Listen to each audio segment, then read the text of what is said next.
ભરૂચના સાંસદ મનસુખ વસાવાએ ફરી એકવાર ધારાસભ્ય ચૈતર વસાવા પર આકરા પ્રહારો કર્યા છે। તેમણે કહ્યું કે નર્મદા જિલ્લાને ચૈતર એન્ડ કંપની તેમજ આમ આદમી પાર્ટી દ્વારા આખા ગુજરાત રાજ્યમાં બદનામ કરવામાં આવી રહ્યું છે। ચૈતર વસાવા અને તેનાથી જોડાયેલા માણસો કે જે લોકોને ગેરમાર્ગે દોરી રહ્યા છે, નર્મદા જિલ્લાને બદનામ કરી રહ્યા છે। આવો સાંભળીએ શું કહી રહ્યા છે ભરૂચના સાંસદ।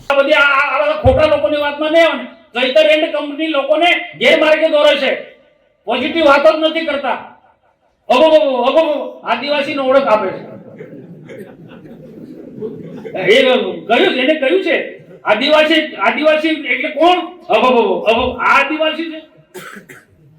અને પાછા એક બેન છે, એ પાસે એ બી બહેનોની સભા આ સંસ્કારો આપવાના છે। એટલે કોણ? હું નાની મોટી બધી સભામાં કહેવાનું બંધ કરી દે છે ને, કાતો બોલતો બંધ કરી દે છે, બધાય બોલવું પડે। એટલે કોને કઈ માણસ હોય કે ગામમાં હોય આપણા તાલુકાનો છે ધારાસભ્ય, તો કે ને તો સીધી વાત છે ભાઈ, સીધી વાત છે।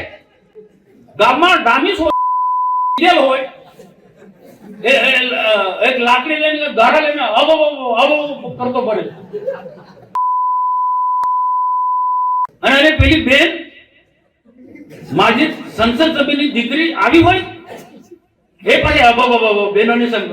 તમે કઈ દિશા પર લઈ જવા માંગો છો બહેનોને, યુવાનોને કઈ દિશા પર આ સમજવું પડશે। મનસુખ વસાવાએ બધાએ બોલવું પડે, બધાએ બોલવું પડશે ભાઈ, નહીં તો બધાને અબો કરાવશે અહીંયા, પછી શું થશે? એક ગામ પર જાઓ અને કો આપણો ધારાસભ્ય અબો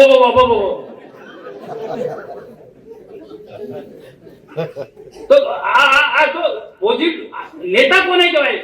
સમાજને, યુવાનોને, બહેનોને યોગ્ય દિશા આપવાનું કામ કરે એ નેતા કહેવાય, એ આગેવાન કહેવાય। અબો કે નેતા કહેવાય? ઓળખો ભાઈ, એમની આખી ટીમ જ છે એવી, બહુ અભ્યાસપૂર્વક પાર્લામેન્ટમાં હજી ચર્ચા। સામેના વિરોધ પક્ષના લોકો ભલે એટલું બોલ્યા છે કે ગાંધીજીની યોજના તમે બદલી નાખી, પણ ગાંધીજી ઉપર રામ છે ને, આપણે તો મહાત્મા ગાંધીજીને સન્માન કરે છે, પણ મહાત્મા ગાંધીજી માટે પણ આદ્ય રામ હતા।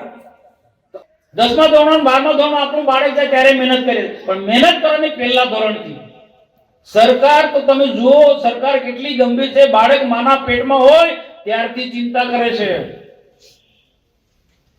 તમે જો કેટલું, આ તો મા બાપને ખબર ના પડે, સરકાર એટલી ચિંતા કરે છે।